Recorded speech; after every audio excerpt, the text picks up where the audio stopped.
Do you find it hard to say no? Do you worry about disappointing people? Do you constantly put everyone else's needs before your own? If so, this video might explain why you're always exhausted, even when you've done nothing wrong. Because the truth is, people pleasing doesn't look like weakness. It often looks like kindness, responsible, being dependable, being the person everyone can count on. But underneath all of that, there's usually a person who has forgotten how to take care of themselves.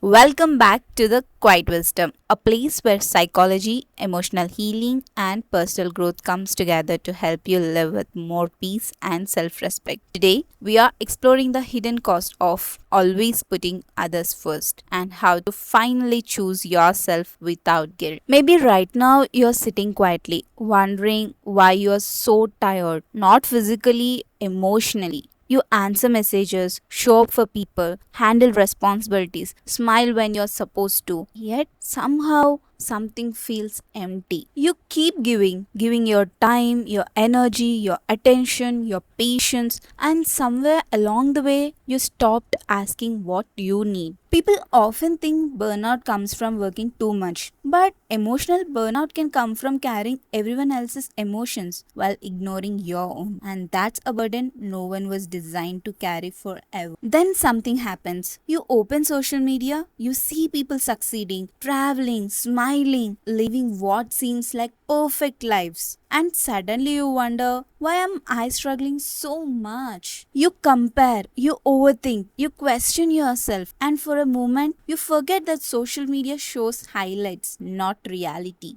Then you pause, you take a breath, and deep down you realize maybe the problem isn't that you're not enough. Maybe you've simply been giving too much of yourself away. Healing often begins with connection, a kind conversation, a genuine smile, a moment that reminds you you don't have to carry everything alone.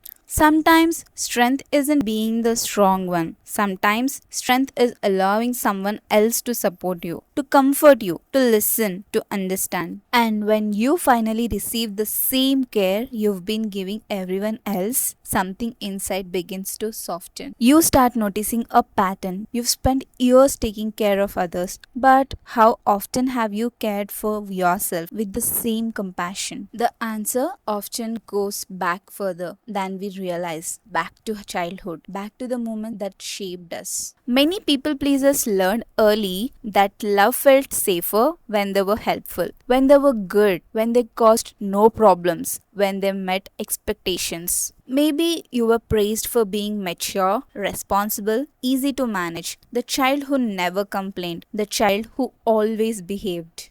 And slowly a belief formed. If I make others happy, I will be loved. If I disappoint people, I might lose that love. So, whenever conflict appeared, you stayed quiet, not because you agreed, but because keeping peace felt safer than expressing yourself. You learned to read the room, to adjust, to adapt, to become whatever people needed you to be. But every time you abandon yourself to keep others comfortable, a small part of you feels unseen.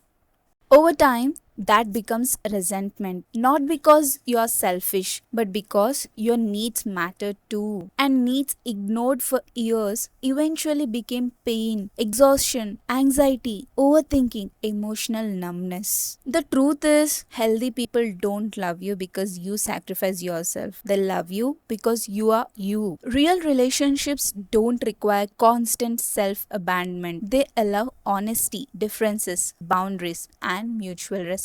That's why boundaries aren't walls, they're bridges. They teach people how to treat you. A boundary can sound like, I can't do that today. I need some time for myself. That doesn't work for me. Simple words, yet life changing ones. At first, it feels uncomfortable. You might feel guilty. You might worry people will be upset. But guilt doesn't always mean you are doing something wrong. Sometimes guilt simply means you are doing something different. And every time you honor your needs, you rebuild trust with yourself. You stop chasing approval. You start building self respect. You stop asking, will they be happy with me? And start asking, am I being honest with myself? That shift changes everything because peace doesn't come from pleasing everyone. Peace comes from being aligned with who you truly are. Little by little, you begin meeting the version of yourself that has been waiting all along. The one who doesn't need to earn love, the one who is already worthy. You begin treating yourself with the same kindness you've offered everyone else, the same patience, the same grace, the same understanding. And one day, you'll look back and realize something beautiful. Choosing yourself didn't make you self, it made you whole. You were never meant to disappear inside another people's expectations. You were meant to become yourself. Be gentle with yourself. Healing takes time, growth takes courage, and becoming who you truly are is one of the bravest things you'll ever do. If this video resonated with you, let me know in the comments. What's one boundary you're learning to set right now? And if you would like more psychology, emotional healing, and personal growth content, make sure you are subscribed to The Quiet Wisdom. Until next time, take care of your mind, protect your peace, and remember, you deserve the same love you so freely give to others.